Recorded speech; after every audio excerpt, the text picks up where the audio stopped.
नमस्कार, next 9 news देख रहे हैं आप और मैं हूं आपके साथ प्रज्ञा सिंह। लोकसभा चुनाव से पहले एक मुद्दा जो काफी ज्यादा गर्माता हुआ नजर आ रहा है और वो मुद्दा है यहाँ पर आदिवासी समुदाय से जुड़ा हुआ। हर पार्टी अब इस मुद्दे को भुनाती हुई नजर आ रही है। खास तौर पर अगर कांग्रेस की बात की जाए तो कांग्रेस बार बार कह रही है कि आखिरकार भारतीय जनता पार्टी क्यों आदिवासियों को, पिछड़े वर्ग के लोगों को और दलितों को दबाने की कोशिश कर रही है, क्यों उनकी आवाज को दबाया जा रहा है। बार बार जिस तरह से राहुल गांधी भारतीय जनता पार्टी पर हमलावर हो रहे हैं, इसके पीछे की रणनीति क्या है? क्या राहुल गांधी भी अब बीजेपी की उसी रणनीति पर काम कर रहे हैं जिस रणनीति से भारतीय जनता पार्टी की नेतृत्व वाली एनडीए ने राष्ट्रपति चुनाव जीता? क्योंकि राष्ट्रपति चुनाव की अगर बात की जाए तो विपक्ष काफी ज्यादा मजबूत स्थिति में था, लेकिन फिर देखने के लिए मिलता है कि बीजेपी राष्ट्रपति के उम्मीदवार के तौर पर एक आदिवासी समुदाय से आने वाली महिला को आगे कर देता है। सबसे पहली बात कि देश के प्रथम नागरिक के तौर पर एक महिला को आगे करना, और दूसरी बड़ी बात आदिवासी समुदाय से एक नेता को आगे करना, यानी कि देश के सबसे बड़े पद पर आदिवासी समुदाय से जब एक नेता को आगे किया गया तो चुनाव से पहले ही द्रौपदी मुर्मू जी की जीत हो गई। देखने के लिए मिला कि वोटिंग के बाद ही ढोल नगाड़े बजने लगे। अमित शाह हो, प्रधानमंत्री नरेंद्र मोदी हो, वो सीधे सीधे द्रौपदी मुर्मू को लेकर अपना पूरा बायोडेटा तैयार करते हुए नजर आए, पूरा मैनिफेस्टो तैयार करते हुए नजर आए। किस तरह से उनका स्वागत होगा, किस तरह से उनकी ताजपोशी होगी, किस तरह से वो शपथ ग्रहण करती हुई नजर आएंगी, और पूरा का पूरा कार्यक्रम वोटिंग के दौरान ही यहां पर तय हो गया। इसी के साथ जब गिनती शुरू हुई उससे पहले ही राष्ट्रपति के तौर पर द्रौपदी मुर्मू का नाम फाइनल हो गया। उनके गांव में जश्न मनने लगा। क्या अब इसी रणनीति का इस्तेमाल राहुल गांधी कर रहे हैं? राहुल गांधी की अगर बात की जाए तो क्या अब आदिवासी कार्ड राहुल गांधी भी खेलते हुए नजर आ रहे हैं? क्योंकि वो जानते हैं कि चाहे कितना भी इस बात को लेकर के दावे कर दिए जाए, बयानबाजी कर दी जाए, लेकिन धर्म और जाति की राजनीति यहाँ पर सभी दल करते हुए नजर आते हैं। और इसीलिए देखा भी जा रहा है कि चाहे अखिलेश यादव हो, राहुल गांधी हो, अरविंद केजरीवाल हो, हर पार्टी का बड़ा नेता आदिवासियों की बात करता हुआ नजर आता है जब वो किसी भी रैली में जाता है। यहां पर आपको राहुल गांधी का वो बयान सुनवाते हैं जो उन्होंने उत्तर प्रदेश में पहुंच कर दिया था। किस तरह से वो आदिवासियों का मुद्दा एक बार फिर से उठा रही है और ये बताते हुए नजर आ रहे हैं कि भारतीय जनता पार्टी आदिवासियों को पूरी तरह से नजरअंदाज कर रही है। सुनिए जरा राहुल गांधी के इस बयान। इस देश में नफरत क्यों फैल रही है? यह नफरत का देश नहीं है, आप सब जानते हो। आपके दिल में, हिंदुस्तान के नागरिकों के दिल में नफरत नहीं है, मोहब्बत है, प्यार है, एक दूसरे का आदर है। तो सवाल उठता है कि इस देश में नफरत क्यों फैल रही है? भाई और बहनों, नफरत का सबसे बड़ा कारण देश में अन्याय है। अन्याय, युवाओं के खिलाफ अन्याय, आप सबके खिलाफ अन्याय, किसानों के खिलाफ अन्याय, सामाजिक अन्याय, आर्थिक अन्याय। प्रधानमंत्री जी 2-3 बड़े अरबपतियों के लिए काम करते हैं, 2-3 लोगों के लिए काम करते हैं। उनका 16 लाख करोड़ रुपया प्रधानमंत्री ने पिछले 10 सालों में माफ किया है। मैं आपसे पूछना चाहता हूं, उन्होंने हिंदुस्तान के किसान का कितना कर्जा माफ किया? हिंदुस्तान के मजदूरों का कितना कर्जा माफ किया? इसीलिए देश में नफरत फैल रही है। 40 साल से सबसे ज्यादा बेरोजगारी आज हिंदुस्तान में है। क्यों? क्योंकि बीजेपी ने छोटे व्यापारियों को, किसानों को, स्मॉल और मीडियम वाले बिजनेसेस को नष्ट कर दिया है। एक तरफ नोटबंदी की, दूसरी तरफ जीएसटी लागू की। नतीजा यह हुआ, जो लोग इस देश को रोजगार देते हैं, छोटे बिजनेस वाले, स्मॉल और मीडियम बिजनेस वाले, उन सब का काम बंद हो गया।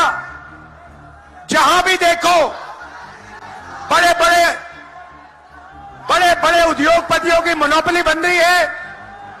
एक उद्योगपति के हाथ में हिंदुस्तान के सारे पोर्ट, एयरपोर्ट, इंफ्रास्ट्रक्चर, डिफेंस की इंडस्ट्री, सारी की सारी नरेंद्र मोदी जी ने एक उद्योगपति को पकड़ा दी। आप लोगों के लिए इस देश में कुछ नहीं बचा है। मैं आपसे सवाल पूछना चाहता हूं, इस देश में पिछड़ी जात के कितने लोग हैं? कितनी आबादी है पिछड़ी जात की? 50%। 50%। दलितों की कितनी आबादी है? 15%। आदिवासियों की कितनी आबादी है? 8%। कितनी बनती है भाई? कितनी होती है? 73% अब देखिए, 73% में से हिंदुस्तान की सबसे बड़ी कंपनियों में उनकी मालिकों की लिस्ट निकालिए, आपको एक व्यक्ति नहीं मिलेगा 73% वाला। उसके बाद मीडिया के मालिकों की लिस्ट निकालिए, बड़े बड़े इनके जो पत्रकार हैं उनकी लिस्ट निकालिए, आपको 73% में से एक नहीं मिलने वाला है। उसके बाद प्राइवेट अस्पतालों के मालिकों की लिस्ट निकालिए, स्कूल और कॉलेज जो चलाते हैं, private school, private college, private university, उनकी लिस्ट निकालिए, उधर आपको 73% का कोई नहीं मिलेगा। उसके बाद जो हिंदुस्तान को 90 ब्यूरोक्रेट चलाते हैं, आईएएस वाले, उनकी लिस्ट निकालिए, उधर आपको 3 पिछड़े वर्ग के लोग मिलेंगे, 3 दलित मिलेंगे और 1 आदिवासी मिलेगा। और अगर हिंदुस्तान की सरकार 100 रुपए खर्च करती है, बजट में अगर 100 रुपए खर्च होते हैं, तो 73% की 6% की 6 रुपए की भागीदारी बनती है। तो ये जो 73% है, और उसमें अगर आप जोड़ना चाहते हो तो गरीब जनरल कास्ट के लोगों को भी जोड़ लो।